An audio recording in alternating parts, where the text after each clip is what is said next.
Okay, good morning, everybody. I promise the air's going to start kicking on here in a little bit. We had little issues this week, but I hope it will get better in a little while. So thank y'all for coming. For those of you that I haven't met, I'm Ashley Roberts with the Chamber of Commerce. And one of the things we do at the Chamber is to try to promote economic prosperity in the community. And one of the things we've been hearing is needing more information for people starting businesses, because there is a lot to it, a lot more than sometimes people realize. It's not as easy as we sometimes think. So we thought it'd be a good idea to put together this seminar. We do have a few others that have registered that may be joining us, but we're also recording this and are going to put it on our YouTube channel. So if anybody wants to go back and watch it, or if you know of anybody that wasn't able to make it and wants to watch it. So I want to start out and want to thank George Power and Suzanne Sharkey for helping us sponsor this morning so that we were able to do this. I want to thank our friends from the city. We have Shelley and Trinetta and the mayor here to also provide any information from the city. If there's questions that come up, Rick is going to do kind of a general overview of starting a new business. And we're also glad to have Aaron Redmond with the UGA Archway. I'm saving y'all till last. Just don't think I forgot you. But I thought it'd be helpful for our speakers if everybody goes around real quick and just introduces yourself, so they'll kind of know who's here and we kind of get to know each other. We'll go real quick. Mayor. James Joe Westman. That was very quick. Good job. Bree Robertson, I'm also in the coffee house. Tyree Scott, VIP group. I'm Shelley Robertson,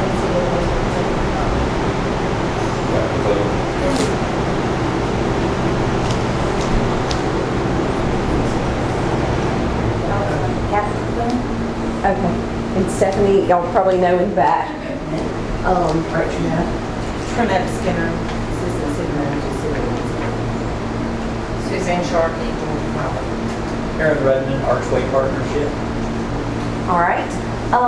And I definitely want to thank our friends at the Small Business Development Center for coming and being here with us this morning to provide the information that we're about to hear. So I am going to turn it over to Rick, and I guess you can introduce Garrison. Yeah, Garrison, you want to introduce yourself? Garrison works in our office in Augusta. Yeah, I'm Garrison, the program coordinator here at the SBDC. I've been here for about a year and a half now going on, so my background is in digital marketing, digital analytics, and all that good stuff. So that's what we've done.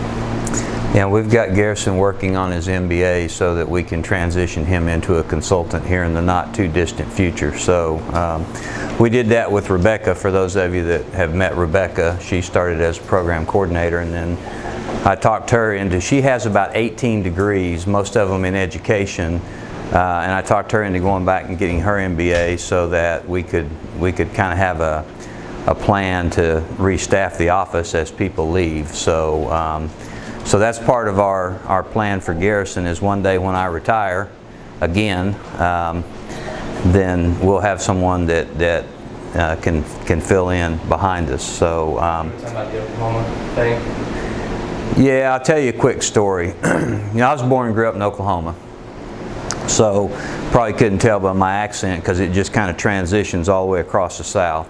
But I played football at a small college in Oklahoma, East Central University, which is kind of the same as like Valdosta State here. And so Garrison is from Mississippi, but he went to play football at Southeastern University in Oklahoma, which is our arch rival down there. So so when we promoted Rebecca to a consultant, we opened the program coordinator position up. And we had two folks that we actually offered the job to 2 different times, and both of them turned the job down. And so we opened it up a 3rd time, and as I was looking through the applications, I saw this person from Southeastern University in Durant applying for a job in Augusta, Georgia, and I'm like, I wonder what that's all about. So I gave him a call. Well, come to find out, his dad's an FBI agent, had been transferred to the Augusta office, so just, you know, naturally he was interested in maybe, and having been from Mississippi and his parents are from the Tennessee area, so this part of the country, So one thing led to another, and I told him, I said, you know, it really kind of hurt my heart to have to hire somebody from Southeastern University to come to work for us, but we did, and he's done a great job. And we use Garrison a lot on our digital marketing stuff, because when I grew up in college, marketing, the 4 Ps was, you know, you still have the 4 Ps now, but how you do that's a lot different than back in the 70s and in the 80s. So Garrison's been with us for a while now, and does a really good job. We bring him in on a lot of consults. My name, you know, is Rick McMurtry, obviously. I spent my first 13 years out of college at Southwestern Bell Telephone Company, and when I started back in January of '81, that's when AT&T owned everything before the government broke it up, and there's only maybe 1 or 2 folks in here that's old enough to remember that, besides me, in the early '80s. After about 13 years, I decided to leave. We purchased the market to put in sonic drive-ins in the Augusta area. So we put this one in 1997. It's kind of amazing. It doesn't seem like it's been there 25 years, but it has. And Stephanie down there started with us out of high school, when she was in high school, as a car hop. She actually was the car hop of the year. I'm trying to remember which year it was, but anyways, so been in business for a while. In 2013, I kind of decided to retire from the day-to-day business. Still own 10% of all the stores in the market, but we moved Mark in to start running the market, and just recently we kind of transitioned to developing another guy, because Mark's my age, even though he's been running the market for the last 9 years. He's still 64 years old, so we've got a new young guy that's been with us for a while, transitioning. So that's part of that planning process that you should have as a business owner for how you're going to keep this thing going at some point if you decide you want to retire. And we'll talk about that a little bit. So I'm going to skip through. You know, if you got a cell phone, I just turned mine to silent a few minutes ago. If you have questions, I'm not one of those wait till the end of the program people for questions. So if you have questions, just raise your hand, we'll stop. So what we're going to cover today is really starting a business. And what we did, because Ashley said we don't have a lot of time, is we took our 3.5-hour program and cut it down to about an hour and a half.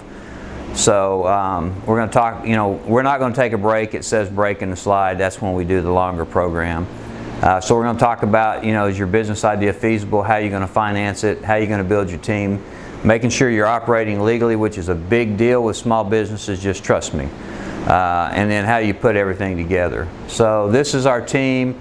Rebecca, that we talked about earlier, Eric, one of our other business consultants. There's my bio, which, you know, guys already kind of know that. So what do we do at University of Georgia Small Business Development Center? We help, a lot of people think we help people write business plans. Well, we do. We don't write those for people, but we'll take a business plan that somebody has written, and we'll help them tweak that so that when they go to a lender, it has all the relevant information in it, and it has structure properly, so that you don't have a lot of misspelled words and incomplete sentences and things like that, that when people read these, their immediate, you know, impression is, I don't know how sharp this person is, because this looks pretty bad. We help people with loans. We don't do loans. A lot of people think that we are part of the SBA. We're not. We get some of our funding from the SBA. But we will help you do financial projections, and actually we do those for people. We sit down and meet with them, and we actually do the projections and provide PDF copies of all the relevant information for them to attach to their business plan. We help with marketing, and then we help with marketing strategy. And again, Rebecca has a pretty good background in marketing as well, and Garrison is more in the digital marketing, which is pretty much what all small businesses need to be doing today. I hope no one's here from the newspaper, but I'm just going to tell you, traditional media television, radio, newspaper, billboards, magazines. Those don't work for small businesses. You're wasting your money. You need to be in digital, you need to be in SEO, you need to have a website. But the old way, unless you have enough money to do it the right way, to get the reach and frequency that you need, which takes a lot of money, most small businesses don't have that. So we do have an international trade division in Atlanta, and so whenever we have small businesses that need help importing or exporting, we bring in our international trade folks. One of those guys will come down and meet with our clients here locally. And then we have a procurement organization. I have a question. Yes. All right, let's say that I was to start something here. We want to go downtown. Of course, I'm not going to need, I would hope, not like $5 million, probably 100 or less.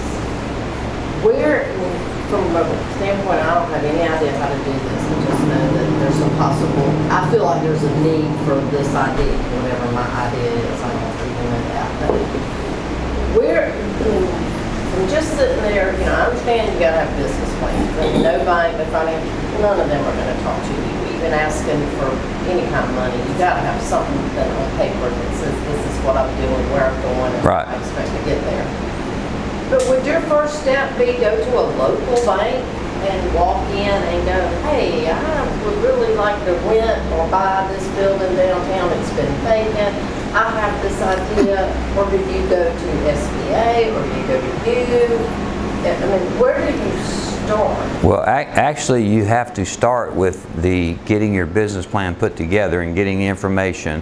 And we'll go through some databases that we have access to that we can provide information.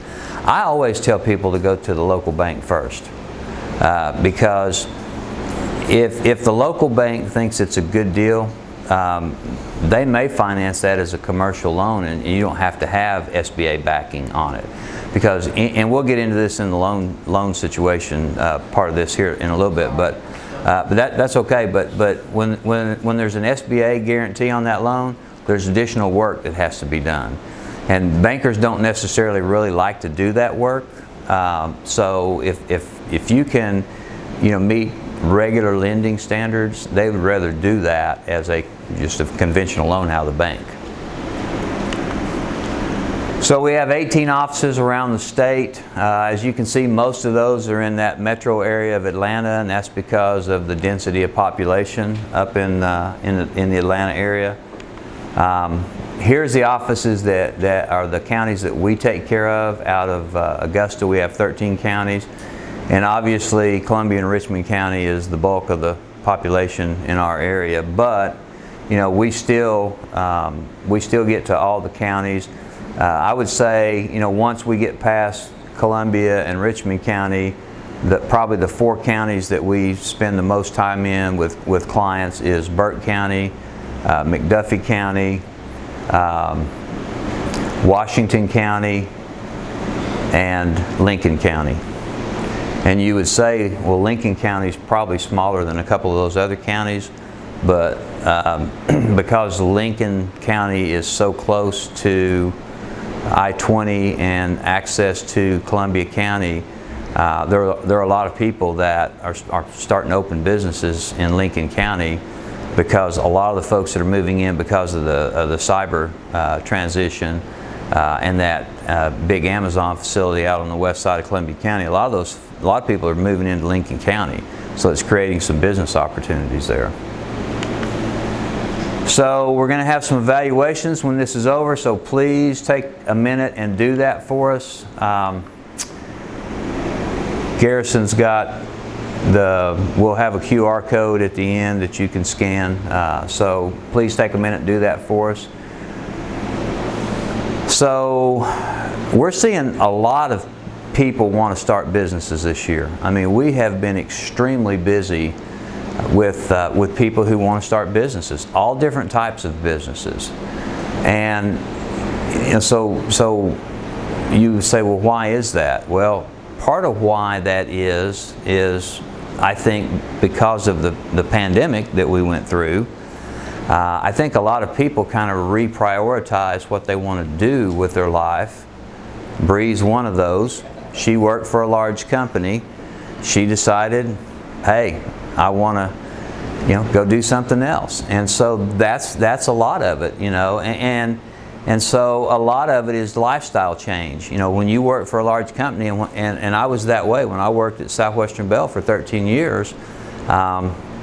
Basically, I was working, 60, 65 hours a week, and it was just one of those deals. If you were in management, and that was in the oil boom days back in Oklahoma, and you didn't really have any choice. Some weeks it was more than that. So, but you're always at the the control of someone else, if you're working for a large company. So when you're working for yourself, you're at the control of that business, really. I mean, that business is going to control how much time that you're going to put in. So requests for federal employee ID numbers were down 20%. That's going back up. Because new businesses are starting to form. The SBA loans obviously last year went down compared to 2020, right? And you would expect that because as we transition out of the pandemic, and now all the SBA loan programs have ended in 2022. So as we transition out, that EIDL, the additional EIDL funds, once that money was depleted, which happened I think last week, that's it. They're done. We've gone through past, recessions. A lot of you guys remember the 08, 09 recession. Like I said, I've been around for 64 years on the planet, and so I can remember about every 7 to 8 years we typically have some type of recession. Some tend to be more severe than others, but we're going to have recessions on a fairly regular basis because anybody that's taken an economics course understands that the economy heats up. All of a sudden it gets to a certain level where it's got to correct, and then it goes down. And then once that happens, it starts going back up again, and then it goes down. So typically, had Corona not happened, we might still be in a long-term trend, which would have put us way past that 7 or 8 years since the last recession period. But the coronavirus basically resulted in us being in that downtrend again. So if you're going to start businesses, here's things that you need to ask yourself. Is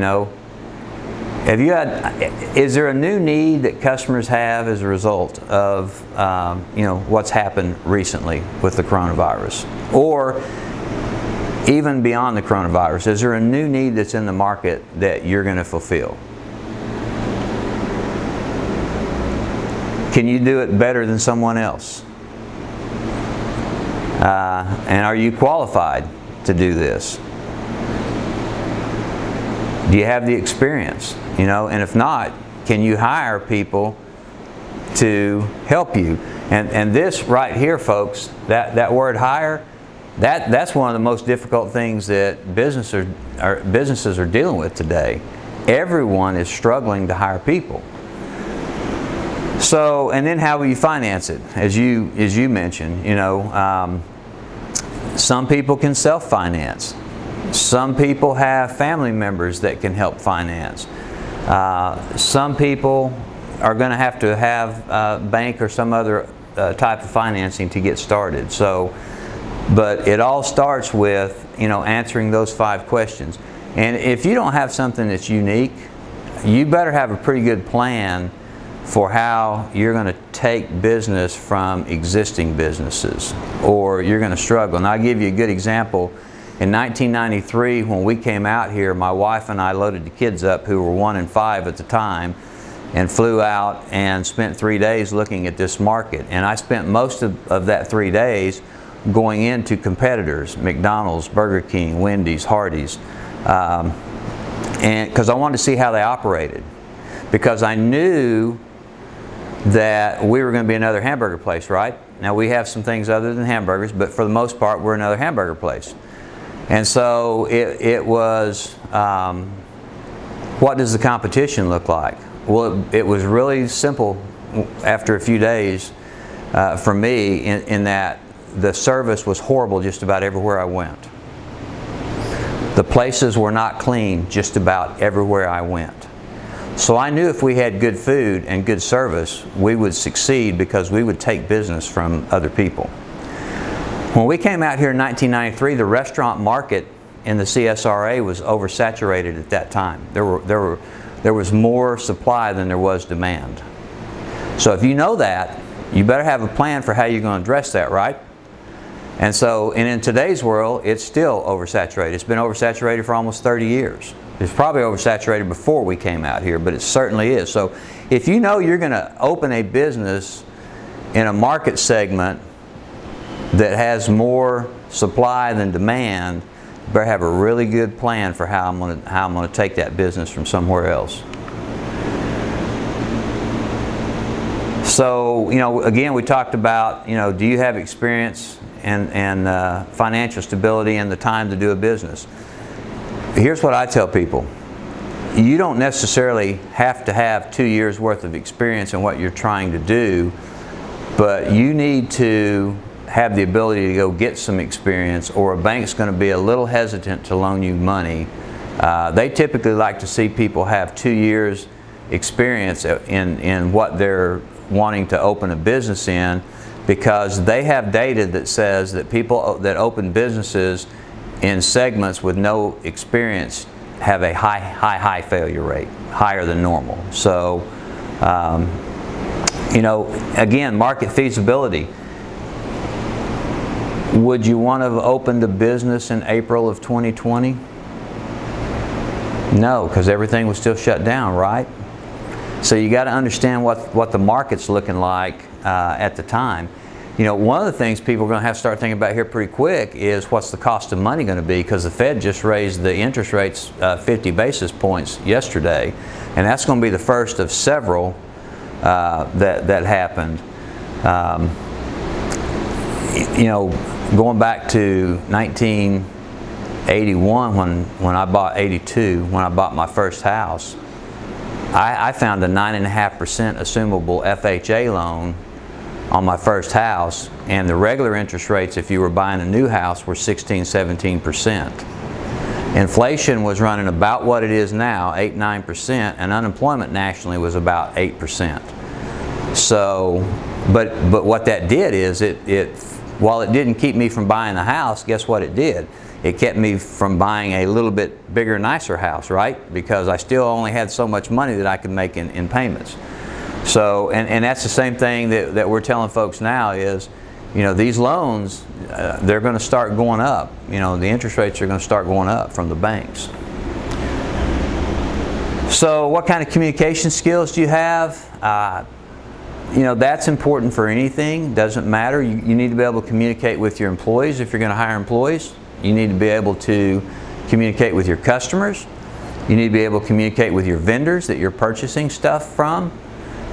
Your organization, your time management. This is one of the things I don't think a lot of people really spend a lot of time thinking about whenever they get into business.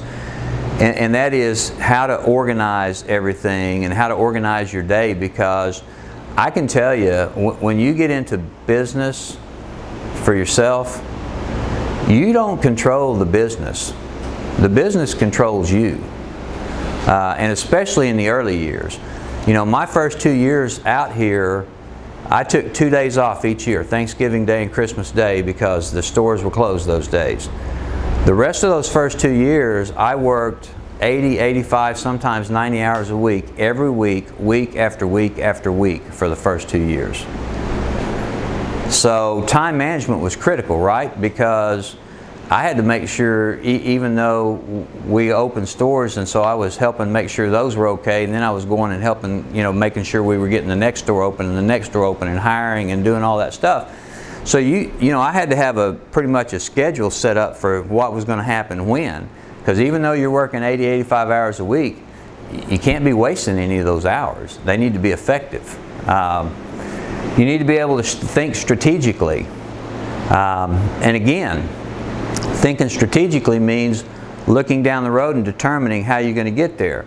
Again, a good example from what I did is when we came out here, when we left after that 3 days before we went back and sat down and negotiated to buy this market with Sonic, I had a plan of where the first 7 stores were going to go and when they were going to go in, and when we were going to add a supervisor, and when we were going to add a marketing person, and that type of stuff. So that's the strategic planning that you have to think about. Now, did we put those 7 stores in exactly where I had drawn them up originally and exactly when? No. But at least we had a plan to work off of. And then from a strategic standpoint, you got to be thinking about, if I do this, what's the end result going to look like? So that's important. And hardworking and resilient. I tell people all the time, if you're not willing to go in there and bust it day after day, you just need to stay working where you're at. You know, feasible business idea. Again, is your idea worth doing? Because if the market's oversaturated, you got to think about, what unique am I going to bring to this that is going to let me get customers, because they're going to come from somewhere else, right? Because the market's already oversupplied. And then access to funding and resources, we're going to talk about that a little bit, but you know, people call into our office all the time, and Garrison's the one that takes these calls, and they want to start a business, and we ask, how much money are you going to need? Well, about $200,000. Okay, well, how much do you have to put in? Nothing. Banks are going to want 20%, guys. So then the next thing is, well, what's your credit score look like? Well, it's about 540. No. You know, it's not going to happen. So, you know, access to funding and resources, a lot depends on what your personal finances look like. And we're going to talk about that a little bit here too. So talking about feasibility, is what you're doing unique? Is it different? Is it better? Is there a need for it? And are you providing value? Those are the, yes. That's you right there, that picture? That's me when I was about 6 months old, I think. No. Yeah. 63 years and 6 months ago. But yeah, so those are the things, when you're looking at market feasibility, those are the questions you need to really be able to answer. And if you can't answer those affirmative, then you probably should consider not doing what you're thinking about. So then gathering data. Primary data, you know, the market research that you do is, and I'll give you an example. When we bought the Sonic and Thompson in 1994 from the previous owners, there's a bank that sat across the road from where the old Sonic location was on Hill Street. And so 5 or 6 different times of days, on different days, I would go sit and watch the cars go through that place. And so basically I was seeing what the business looked like. And then I drove the neighborhoods and stuff around just to see what's there. And I used to do that every time we put a store in. When we put the one in Waynesboro, I sat down there in that, was it a Bi-Lo parking lot then? Yeah, in that Bi-Lo parking lot, I don't know how many days, at times of days, and watched the traffic go by. I sat out on the bypass and watched the traffic go by. And so I concluded that for us, the best spot was right down there, not out on the bypass. It's turned out okay. But that's the primary type data you do. The secondary data that you do is you can use different types of reports. You know, city data has demographic reports. We have a database called Esri that we pull demographic information from, and I think I pulled some for Bree when she was looking at opening her business. And it's not only just population, income, you know, male, female, what percent race, what age group, but we also have a retail marketplace profile analysis, and every type of business isn't in there, but restaurants are, and so it'll tell you whether the restaurant market in the area you're looking at is over or undersupplied right now. So we have another, yes? Was that open to everybody? Yeah. To kind of like check that. Yes. Okay. Yeah. In fact, you know, all you got to do is call me and say, hey, can you send me that report again? So, yeah. And so we have another database called Data Axle that is a competitive database. So I can put in your NAICS code and it'll pull up all the competitors in the area you're looking to compete in. Now, that's assuming they use the correct NAICS code. And there are a lot of businesses that don't have the correct NAICS code. We can also pull it by SIC code, even though everything's trying to transition away from SIC to NAICS code. So, but if they've used the right codes to identify their business, it will pull them up. They make phone calls to businesses to gather information, so they use algorithms to do projections, but it will give you projected revenues and projected numbers of employees and stuff for those businesses. So I've done a couple of spot checks on a couple of them, of the businesses that I know, of the owners that I know, and I just call and say, hey, you know, I got this report that says you got about this many employees. Is that, you know, how many? Yeah, that's pretty close. So I think they get pretty close. They're not going to get exact. You know, we've got some other databases that we use that have more national information. We've got a business reference guide, which is more of a valuation type database. So if I have somebody that wants to buy a dental practice, I can go in there and it'll tell me how dental practices are valued. And it'll give you like larger city practices, small town practices, that type of thing. So, so we have a couple of other databases that we use. But bottom line is, whenever we start working with somebody, we have access to some databases that most people don't. And the reason is because some of those databases cost several $100,000 a year to have a membership to. Well, guess what? At University of Georgia, all the departments have access to Esri.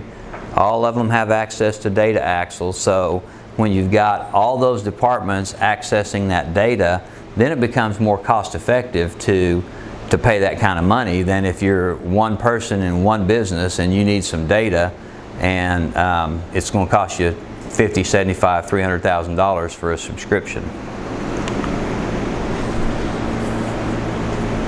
So this is a great quote by Jack Welch: if you don't have a competitive advantage, don't compete. Again, you've got to be better at it than somebody else, you know, if you're going to compete. So how much of the pie will your business get? So, you know, you kind of got to determine where am I going to be, you know, in terms, if I get in this business, how much do I think I'm going to get? And again, if you're in an oversaturated business, you're going to have to take that from someone else. So, We'll go back to that other slide. Okay, let's again get an example. Ask it. Like downtown here has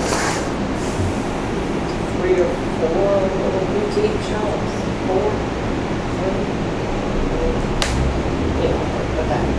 And so 4. So if and they do fairly well, I think. So if let's say I wanted to do that, and I'm like, well, you know, Waynesboro, Burke County's population is this, City of Waynesboro is this. I can sell online. I can do, make sure I'm in the social media. I can do online, so I can reach other people, ship. I mean, how would I sit down and figure out that? I mean, I know that I'm going to compete against 4 established businesses that are doing well. Right. So you're exactly right. Well, what am I going to do? What am I going to offer that's going to differentiate me from those Right. 4? Right. That somebody's going to want to come into my shop. Right. But how would I try to sit down and figure that? Well, so basically, if those 4 boutiques Not saying I'm doing are identified, all right. If those 4 boutiques have identified themselves properly with the right NAIC or SIC code, I can pull those up, and it will give me kind of the total of what they're doing. So you know what their market share is, and then I can also pull that retail marketplace profile up, and that will tell you, is it oversupplied right now or undersupplied? And so if it's oversupplied right now, then that's when you got to get into that, what you just said. What am I going to do unique or better that's going to cause them to come to me? There's a little boutique in Lincolnton called the Uptown Peach Company. that they started that about a little over 3 years ago, and they were open like half a day one day and like till 7 o'clock on Friday night, and open Saturday till 3 o'clock. So they're open 3 days a week. And when COVID hit, and they didn't have a website, and their sales just kept growing, so when COVID hit, they transitioned to a website, and now they're selling stuff in the state of Washington and the state of Maryland, and so in this little town of Lincolnton, and people come from Burke County, and they come from Columbia County, and they come from Aiken County, and they come from other places. They'll drive over there and buy stuff. So, if you would have asked somebody, would a business like that probably make it in Lincolnton, Georgia?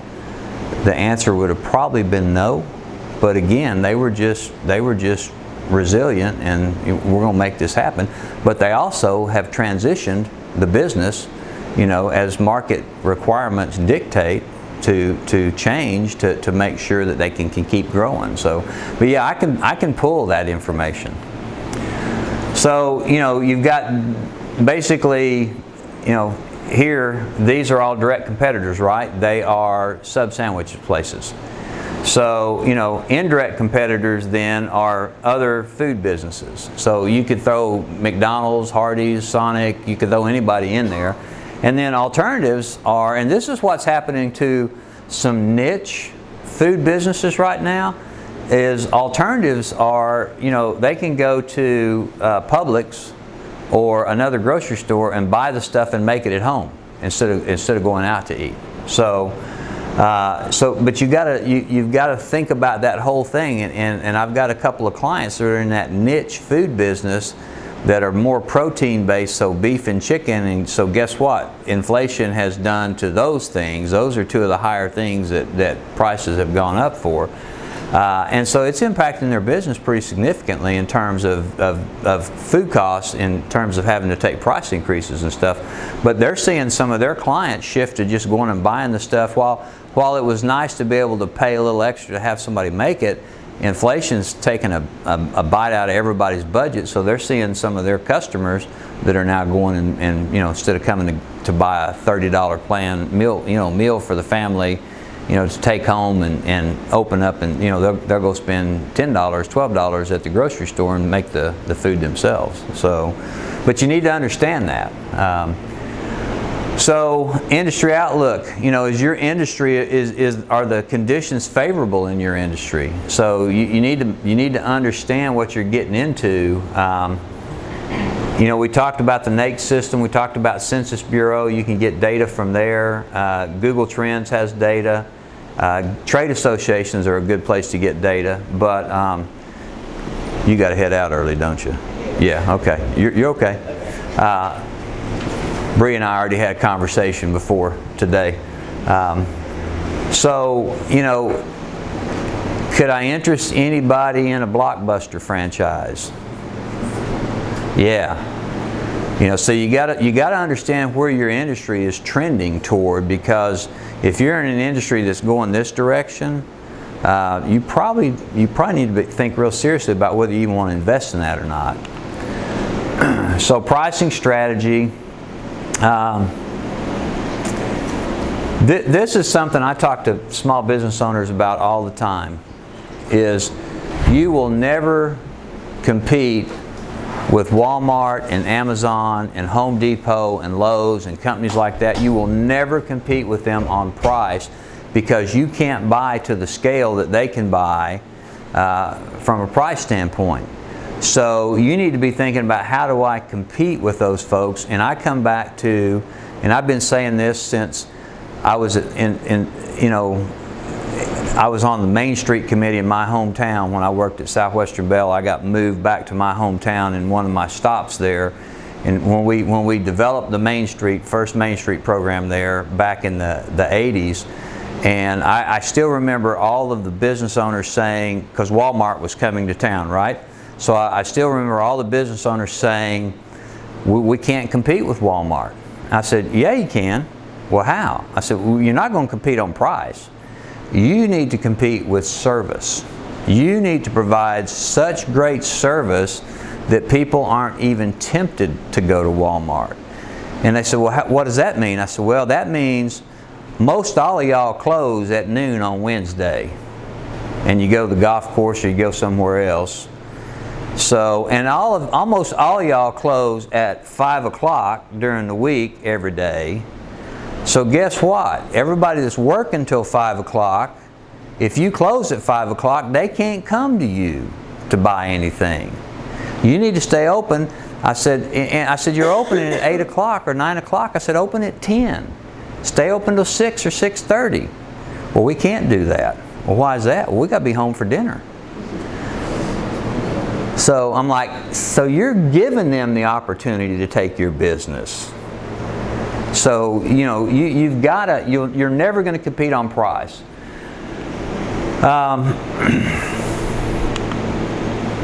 Location. Locations for business differ.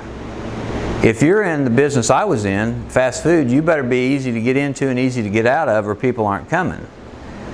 If you're a online business and you just need warehouse space, does it really matter where your location is?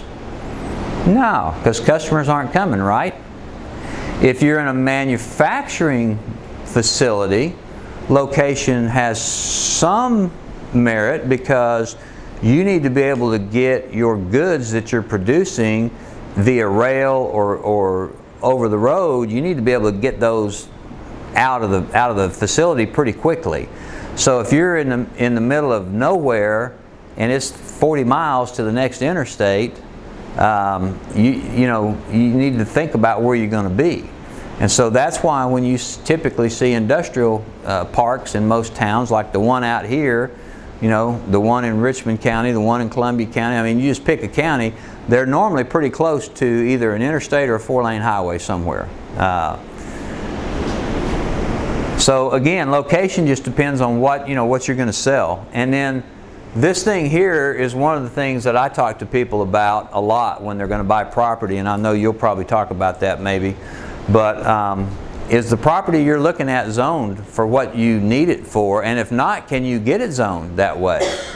That's one of the outs. We used to put 5 or 6 outs in the contracts when we bought property to put stores on, and one of the outs was that we could get it zoned properly to operate our stores. So you need to make sure. That's a big deal. That is a huge deal, and that takes a while to go through the zoning process in any community. I don't care where it is.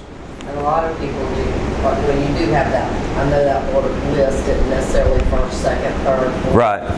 But that kind of needs to be done, where when you figure out where I need to be, yes, the next thing you need to do, because we've seen where people will go in and rent.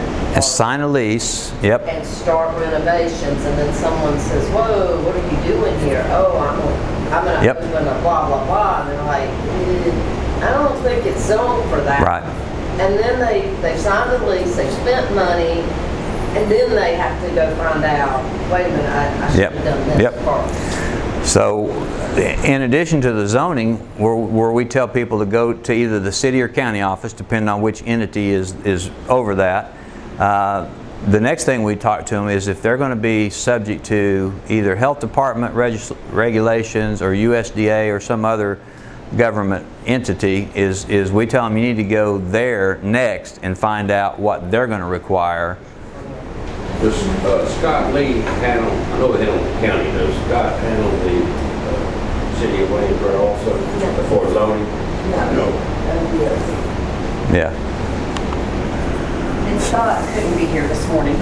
We invited him, but he had a conflict. So, and even smaller communities have gotten more sophisticated in the zoning stuff, because when we built this Sonic down here, I brought the set of the building plans that were stamped, those engineer stamp, architect stamp, for review. And at that time, the assistant fire chief was the guy that reviewed the plans. And we laid them out on the desk, and he flipped a few pages, and he said, "You're going to build it pretty much like this?" I said, "Yep, pretty much exactly what's on that plan." He signed off on them, and that was it. Well, that's not happening even in Waynesboro today in Burke County. And petition's going to go down to zoning and see if it's zoning. Yeah. Correct. That's the first thing. Yeah, and so when you get into the bigger counties like Richmond, Aiken, and Columbia, And I'm going to tell you, it's sure not going to fly in those counties. So let's talk about branding a little bit. You know, if you have good branding, you can look and you know this is what?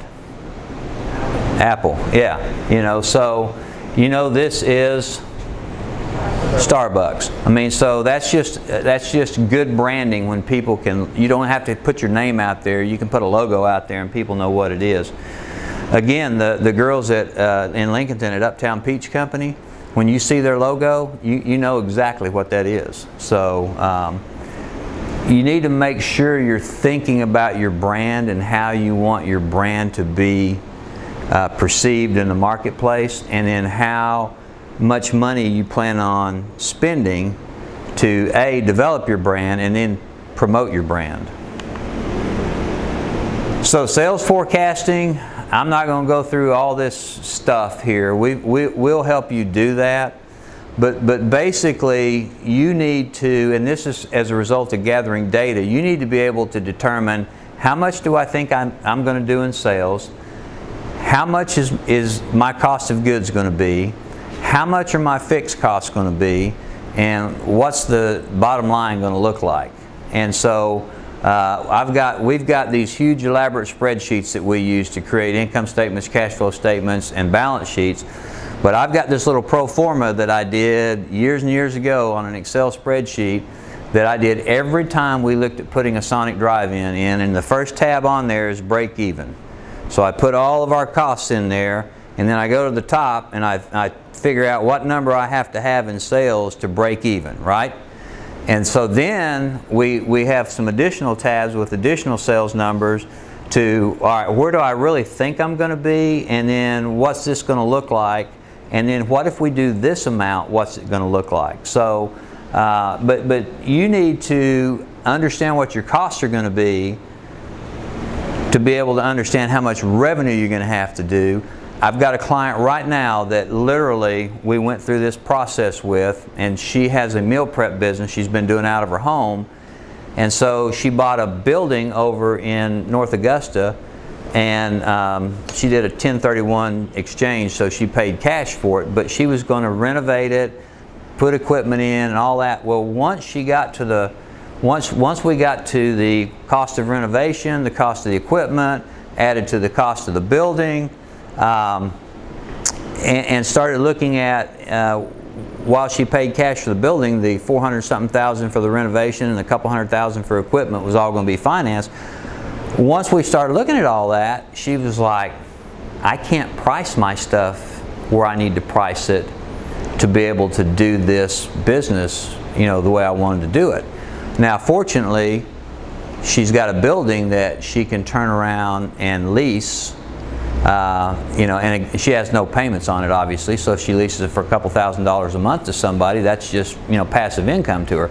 But we went through that. I gave her my pro forma, and we went through how you use it, and she used it, and she just got to that, I can't do this business the way I wanted to do it, so she's not going to do it.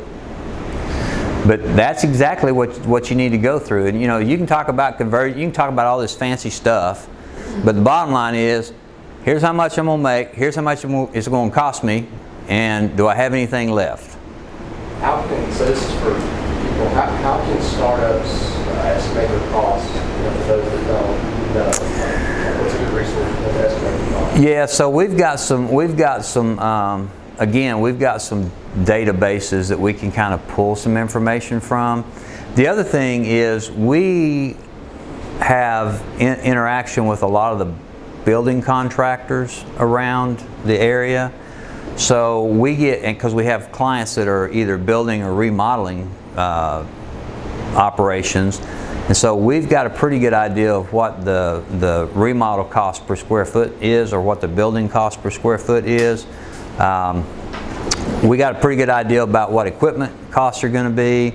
So, we can help people, and that's really kind of what we like to do more than business plans, is help people with the financial projections, help them understand, here's what your real revenue is going to look like.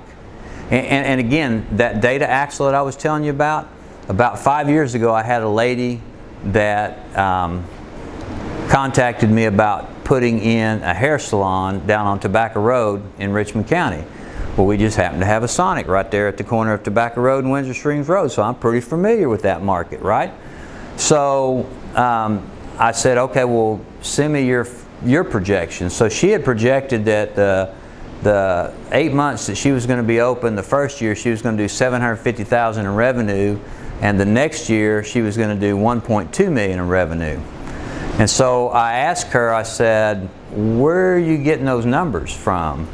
And she acted like she was insulted by me asking that question. And I said, I don't see that. And so, anyways, I went to Data Axle and I pulled all the salons within a 3-mile radius of her location. There were 22 of them. Not one of those was doing over $500,000 in revenue.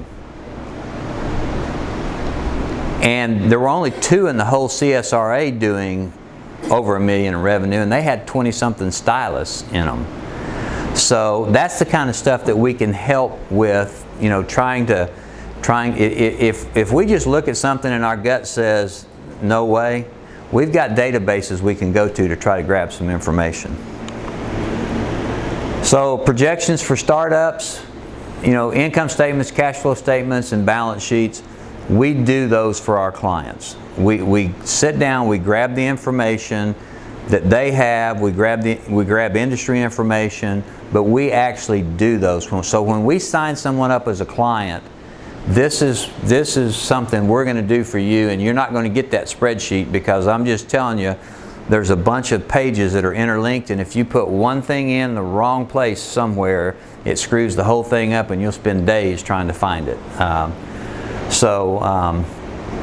But we do the break-even analysis so that we can help folks understand how much they got to do just to break even.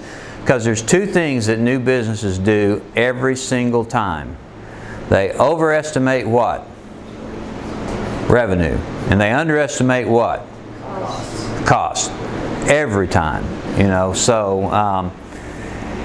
so we help them kind of understand that better. And so estimating costs, you know, we talk about the one-time expenses. We call those startup costs. We look at what working capital you're going to need, because if you have $400,000 to invest in a business and you're going to finance it yourself, and it's going to cost you $380,000 to open the business, you only have $20,000 left. So what happens if some significant thing happens that all of a sudden you've got to spend $30,000 or $40,000 on something?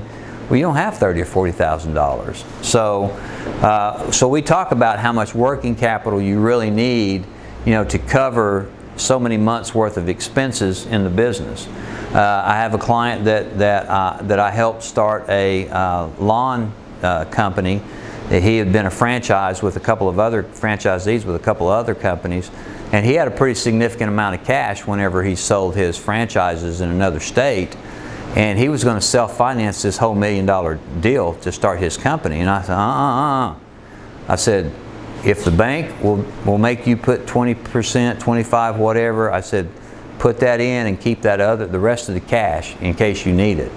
Well, he did, and he needed a couple extra $100,000, because what I told him is, banks will loan you money all day as long as you don't need it. It's when you need it. That's when it's hard to get, right?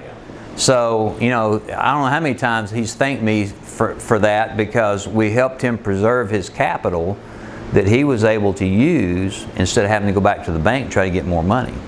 If he'd have put that whole $1 million in to start that business, and now he needs a couple $100,000, might not be able to get it, right? So he might not still be in business. Now the business is, you know, continuing to grow. But every new business goes through those early rough spots. So banks are going to know what you're going to pay yourself, what can you live on minimum, you know, because you've got bills at the house, right? So you've got to pay those bills. So banks want to know that. So you've got to have a minimum salary for yourself built in. So profit and loss, again, I'm not going to go through the mechanics of profit and loss. You just need to understand if I'm selling something for this and my cost of goods are this and my fixed costs are this, how much of this do I have to sell to make a profit down here? And if I want to have a 15% profit, how much of that stuff do I have to sell to hit that 15% profit level? And again, we'll help people with all that. I'm just a small town guy from Oklahoma, so I put together some pro formas that do stuff in a whole lot simpler fashion than some of the stuff that we have. And so it kind of makes sense to me, so I figure if my little simple mind can figure it out, most folks can understand it too. So who's going to loan me money? Personal resources, so that's money that you have, right, to start the business.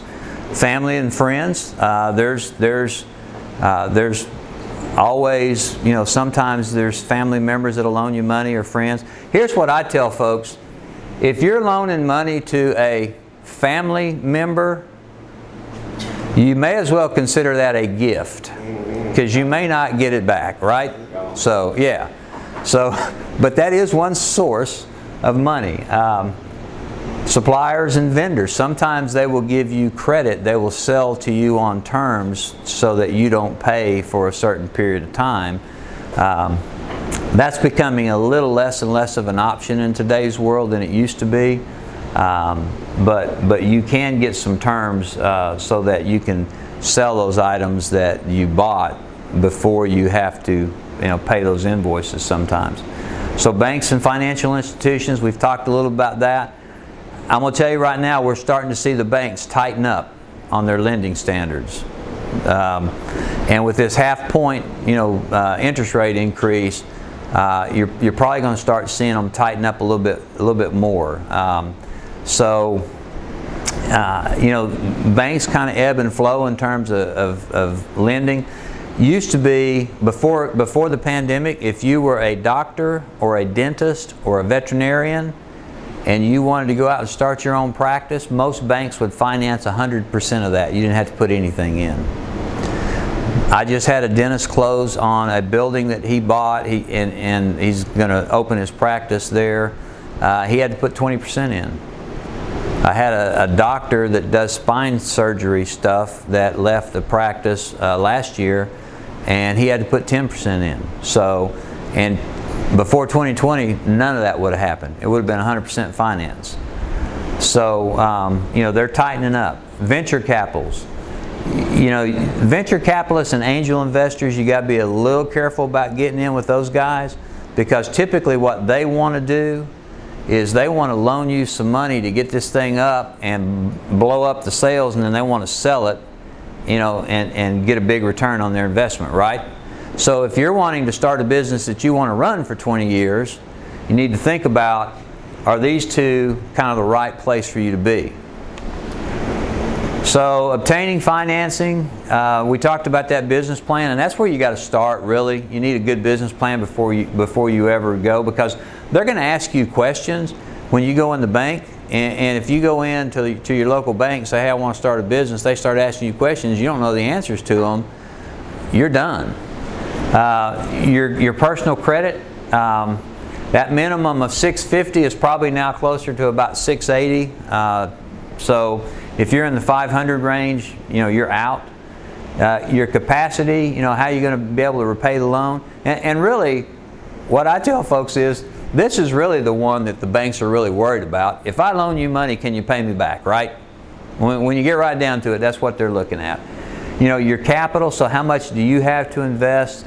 Collateral, if you get an SBA loan, because the SBA is guaranteeing that loan, they're going to attach liens to your house, to your cars, to your kids, to your dogs. I mean, they're going to want to try to collateralize as much of that loan, close to 100% as they can. And then what are the economic conditions? We've already talked about that a little bit. 2020 and in March or April 2020, not a good time to start a business. Right now, with the inflation rate being what it is and interest rates going up, you got to think about what my cost is going to be and what my cost could be in 2 years if interest rates go from where they are now to, they don't have to go back to 16 or 17%. What if they go to 8 or 9%? That's a huge difference in how much that cost is. The cost of carrying that money is going to be. The bank's getting a lot of trouble too with capacity for this predator loaning situation. And they, banker can go to jail for loaning you more money than you that show on paper which we pay. Right. And yeah, we had a lot of that with the savings and loan boys in the 80s back in Oklahoma. But the other thing that affects banks loaning money, and a lot of folks don't know this, is they have segments that they invest in, right? And let's just say they've been investing in, you know, hotel motel industry, and so they've been making loans in that industry, right? And let's just say that bucket of money fills up in their bank. Let's say they had 20 million allocated for hotel loans. Well, now they've got 20 million in loans, so they're not making any of those loans anymore. You know, and so we've had to take people to other banks because banks that we knew were making those loans all of a sudden quit making those loans.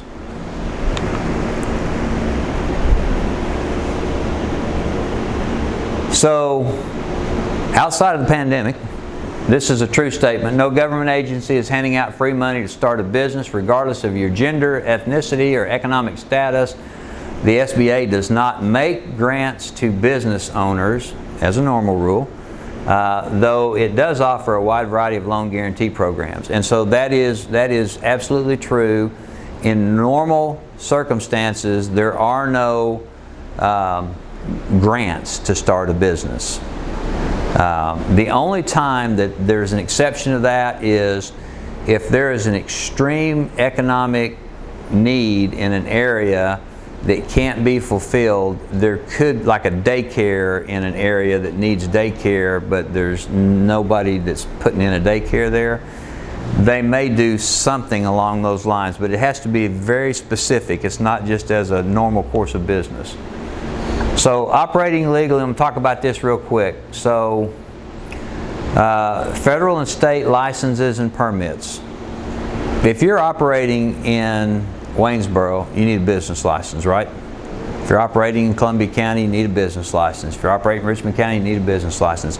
If you're operating a hair salon, you got a state license you got to get through the Cosmetology Board, right? So you need to understand, you know, if you're transporting interstate stuff, there's a federal license that you have to have to be able to do that. So you know, if you're operating a trucking company, that type of thing. So you know, business licenses. We talked about building permits and zoning compliance. We talked about that a little bit, but I'm telling you folks, people, and you've seen it too in your business, people will jump out there and sign lease agreements, sign franchise agreements, incur expenses, and they haven't done anything here. They haven't gone to see if the property is A, zoned properly, and if not, B, can it be zoned properly? And then, okay, it can. Now I've got to get a permit. So now what's involved in the permit process? Well, you're going to have to go down and meet with somebody from the city and find out what they require in order to get a building permit. In some areas, and I don't know if Burke County is like this now, but I'm sure that you probably are, because I hadn't built anything down here in 25 years. But in most areas, to get a building permit, you've got to have a general contractor. You can't go pull that permit yourself. You can't be the general contractor. So you need to understand all that. And then intellectual property, things like trademarks, copywriting of materials and things. You need to think about that because that's part of your branding thing. And so that costs a little bit of money. Normally, it runs around $1,500 a mark to have a trademark attorney do that. Like, so if you get your logo trademark, it's $1,500. If you get your name trademark, that's $1,500. So, but people don't think about the intellectual property that their business contains and the value of that intellectual property. So you need to think about that. Business structure. So sole proprietor is just Rick decides to start a business, right? The one thing we talk about is even if you're going to be a sole proprietor, don't use your Social Security number. Get a federal tax ID number. and use that for your sole proprietor business, because then because everybody you're going to buy stuff from has your Social Security number. The bank has your Social Security number. Everybody has your Social Security number. The thing about a sole proprietorship, and I don't know if any of you guys know Ed Enoch down in Richmond County. He's an attorney down there. Ed comes and talks to some of our classes, and so if I've heard him to say this once, I've heard him say it 10 times. If it's just you in the business, you don't have any employees, it's just you, he goes, you're just as good being a sole proprietor as you are a limited liability corporation. He goes, because you are still personally liable for your actions. He said, when you start moving into these areas is when you start getting employees, you start taking on partners. That's when you want to make sure now that you have these legal entities set up that insulates you from the personal liability if you have some employee that does something stupid and the business gets sued for it. The difference between an LLC and an S Corp, I mean, they're almost identical. They're pass-through entities. The kind of the big differences is in an LLC you have units of ownership versus stock. In an S Corp you have members versus share owners in an S Corp. The big difference is, and this is one of the things I tell folks that you need to think about, the big difference is in an S Corp you have to have at least one person that is paid salary or wages. In an LLC you do not. You can take distributions. You can take distributions in an S Corp too, just somebody has to be paid salaries and wages. And so you got to be careful how you set these up, because once you set that legal entity up, you can't change it for 5 years. You're in it. So we spend a lot of time making sure we go through the mechanics. Now, we are not attorneys and we are not accountants. So, you know, we tell people you need to go see your accountant for all the details on all this, but you know, in terms of the basics of how they operate, we make sure we tell people you know, what an LLC is, what an S Corp, and what a C Corp is. Yes? How easy is it to sell a limited liability LLC? How easy is it How easy is it to sell one? To sell one? It's pretty easy if the business is making money. I mean, it's not that hard. I've had a couple of businesses that I've helped the owner sell this past year, and they both had, and we're going to get into this in a minute, but they both had very good sets of financial data, good strong income statements, balance sheets. You could just tell that all the money coming into the business was accounted for. And a lot of small businesses, business owners don't account for all the money. Then when they go to sell it, it's not worth as much, because you know what a bank doesn't care about. Well, the business really does more.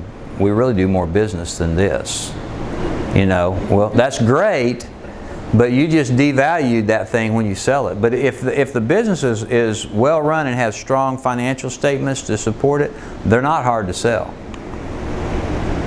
So talking about teams, we just talked about accountants, we talked about attorneys. You need to have a good CPA, you need to have a good attorney. Again, you know, I've been in business since 1993, so a lot of this stuff I know. But guess what? Those guys go to training every year to stay up on current laws and stuff. So I may know the mechanics of how stuff works, but they're going to know the details of everything. So insurance agents, you need a good insurance agent. And to me, what I tell people is a good insurance agent is not somebody who's worried about how much I'm going to make off selling you a policy today, as much as they are, you know, I want to have that long-term relationship with you. And I'm going to sell you the insurance you need, and not just, well, you need this, and you need this, and you need this, because you can buy insurance till you're out of business paying insurance costs, right? You know, but there are some insurance that it makes sense. Like we have a employee liability practice insurance, EPLI, I believe is what it's called. It costs us about $700 a year per store, and basically it's an umbrella policy that sits on top of our general liability policy in case we have an employee that does something stupid and we get sued. It covers some additional, it provides some additional cushion there. So for $700 a year, you know, that's not that big a deal. So, and then website and information technology. A lot of folks will tell me, I want to design my own website. I'll go on Wix, or I'll go on, you know, Weebly, or I'll go on somewhere and I'll design a website. And I'm like, well, great. When you do that, come let me know, because we've got this website grading tool that we use that will go in and identify all the issues with your website. What do you think the typical small business website grades out at, 100 being perfect? I heard 40 and I heard 50. Right in that, somewhere between 40 and 50. Some of them in the 30s, some of them in the low 50s. I mean, you know, most of them in the 40 to 50. The website companies, you can go to those bigger companies and pay a lot of money, and you're not going to get any better than some of the smaller ones that do a really good job. We've got a lady that we've actually started referring people to over in Aiken that has a website company, and I actually went on and graded her website before we started doing that, and she graded out at 74, which is really good. I mean, really good. So we send folks to her. And the other thing I like about her is she's got all of her prices listed. If you want a one-page site, here's how much it costs. Two-page site, three-page site. If you want me to do social media, most of those companies won't do that, you know. She just got her prices out there listed for everybody to see. And so, you know, and everybody we've sent to her has just been extremely happy. It's called Blue Salamander. Yeah. So you can go to the bigger companies, but you know, if you're going to pay $20,000 for a website that you can get for 3 or 4 that does the same thing. Now, you know, if you need a really sophisticated website, you may have to go to somebody that's got, you know, people that do this part of it and this part of it and this part of it. Most websites for small businesses just aren't that sophisticated. So, you know, but you need a good website person, and I just tell people, same thing with accounting and everything else. People will say, I can do my own payroll. Oh, okay, great. How many hours a week or month are you going to spend doing payroll? Well, maybe 1 or 2 hours a week. Okay, so that's 4 to 8 hours a month. And if you hire a CPA to do your payroll for you and do your books and do everything else, you're talking $400, $500, $600 a month.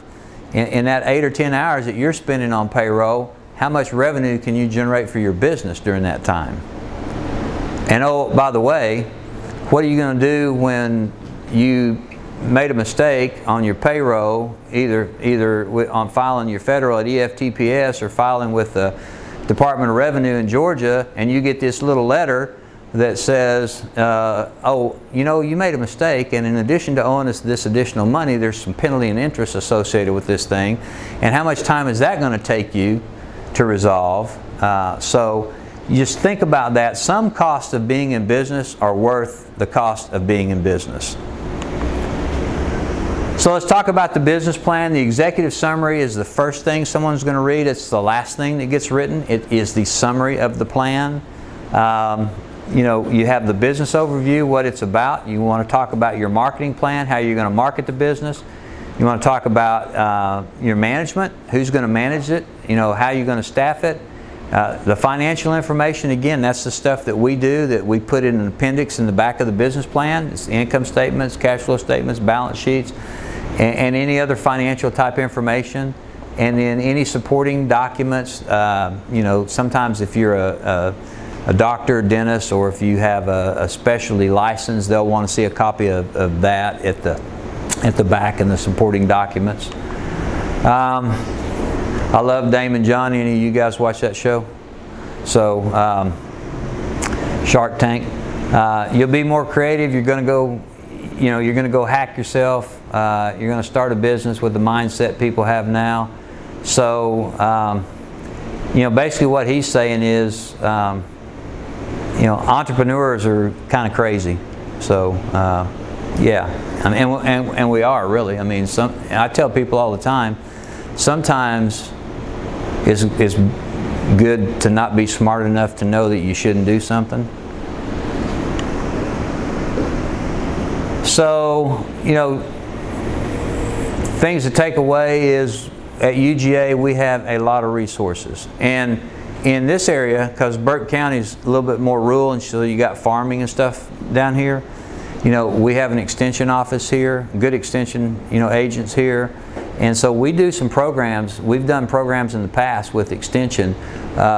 With Aaron's Archway program, we're doing a program it's being designed right now in McDuffie County, an entrepreneurship program for the Thompson-McDuffie County folks. And so in addition to the SBDC, we have other parts of UGA that we can work with. We have the Fanning Institute that has leadership programs and that type of thing. So we have other parts of UGA that we can partner with and bring programs to different areas.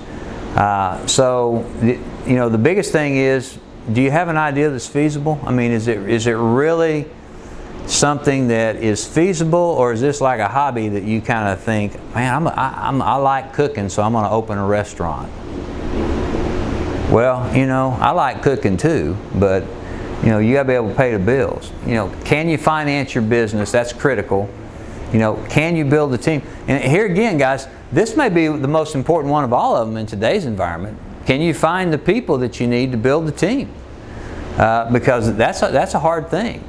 Are you operating legally? You know, and getting back to that LLC and S corp, just because you set up an LLC or an S corp for your business, that doesn't mean you've insulated yourself from personal lawsuit.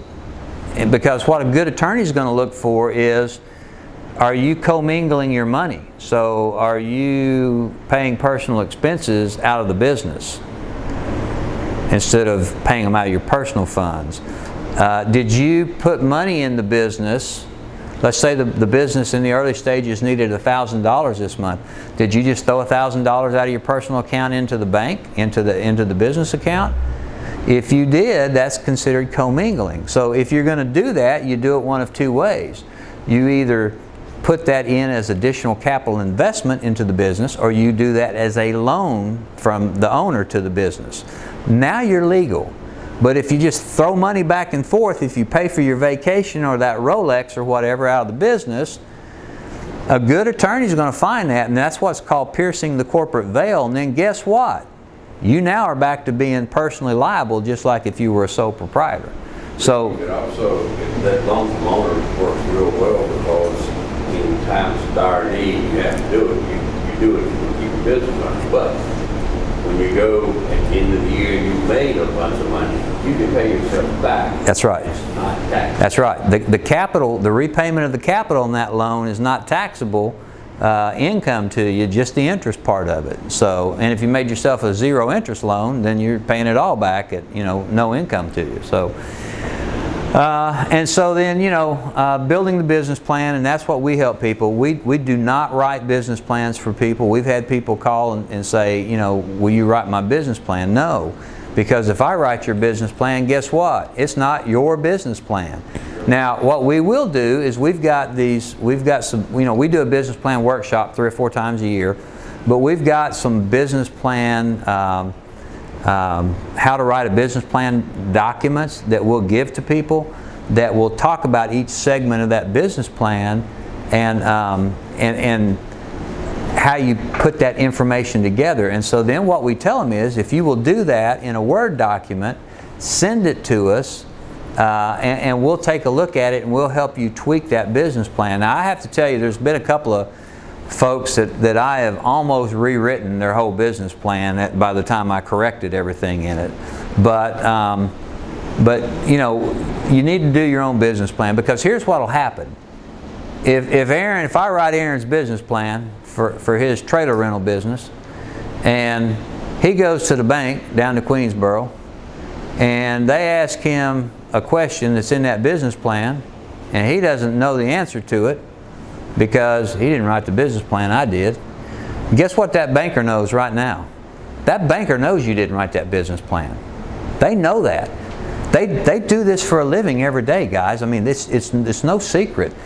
And so if they know you didn't write the business plan, what that tells them is, well, this person didn't even have enough incentive to do their own business plan. how hard are they really going to work at trying to make this business go? So, you know, things like that can just kick you out. And a lot of what, you covered this in a lot of things. If it's not important to you, it's not going to be important to anybody That's right. else. Yep. You know, if you're not willing to invest time, energy, and hard work, all the things you talked about, everybody else is going to see that. And Yep. You're not going to get investors, you're not going to get loans, you're not going to get customers, because they're going to see, you don't care about Yep. this, why should I? Yep, and your employees, if you have employees, are not going to care either. So, so here's how you can get more information about us, georgiaspdc.org, and if you want to see training programs in Augusta, you can just hit the /Augusta thing, and that'll take you to our particular webpage. You know, our local office, you can call us. We're open 8 to 5, Monday through Friday. The good thing about the Georgia SBDC is, you know, the SBA provides 50% of the funding for all the SBDCs in the country. And we're very fortunate in that we get 42 of the other 50% allocated from the state legislature through the University of Georgia. And then the other 8% is programs that we do that people pay to come to, or sponsors pay to. Georgia Power is sponsoring this program this morning. So that's where we get our other 8% of our funding. You know, people just have to call and make an appointment. Now here's the thing. We are taxpayer financed.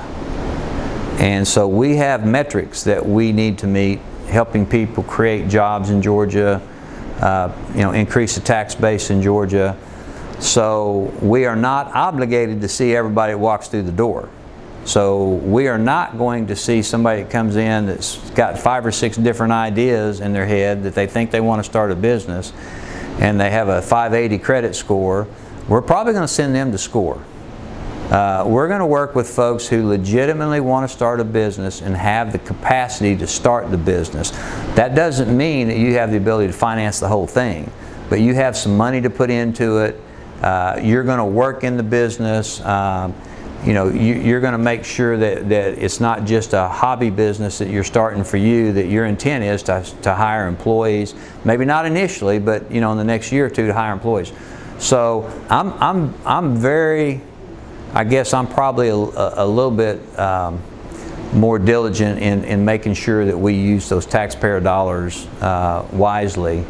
Having been in business myself for almost 30 years, I know every dollar counts. And so as somebody that works in the government entity now, just because I, you know, draw a salary, just because we get paid, we're not going to waste those dollars. So you know, once we take you on as a client, we'll meet with you either in person or via Zoom. There's some folks today still want to, you know, meet via Zoom, and we're okay with that.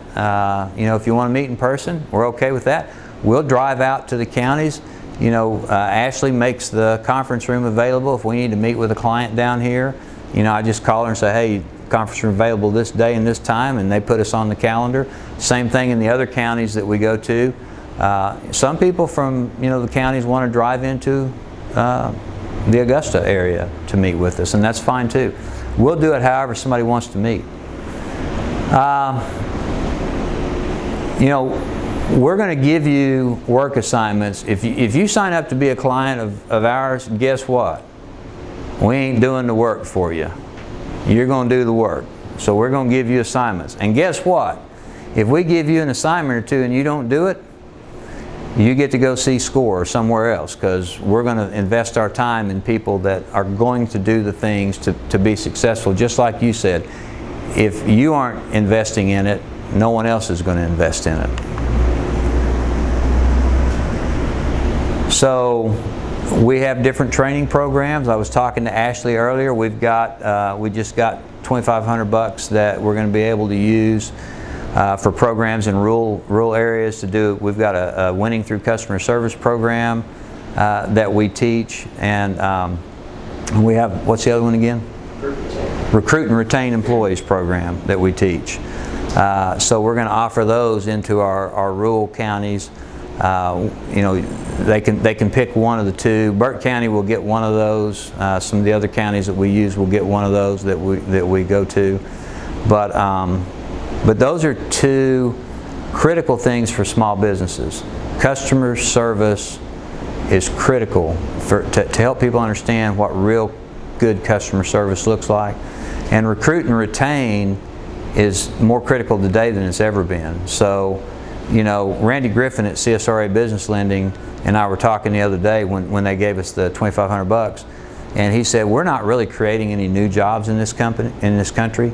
He goes, we're just shuffling chairs. You know, if you stop and think about it, we are. We're just shuffling. Somebody leaves the company A and goes to company B. Well, that's a new job creation, right? Is it really? It's not. But we count that in our economy. And then, you know, our goal is to try to help you meet your business goals. And so, you know, while this class is about startup and starting a business, most of the people we work with are established businesses. So we work with them on helping them come up with strategies for growing their businesses. Or, as you mentioned, I want to sell my business. How do I do that? What exactly is a small business? Because a lot of people don't know. Well, a small business depends on. I mean, the SBA definition of small businesses is it could be up to 500 employees.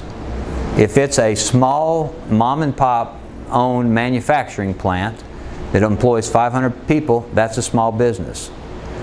If it is a 500 employee manufacturing plant that's part of General Motors, it's not a small business. They could be doing the exact same thing. So it just depends. But typically most small businesses are an owner and 2 or 3 employees to an owner and 25, 30 employees for the most part is typically where we work. Now Rebecca's about to pick up one that's got what, 100 and something?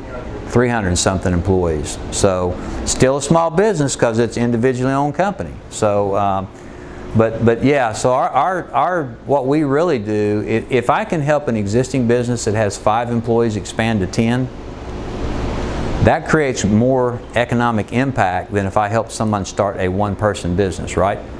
So, so we spend more time with our established businesses than we do helping people start, but we still do startups.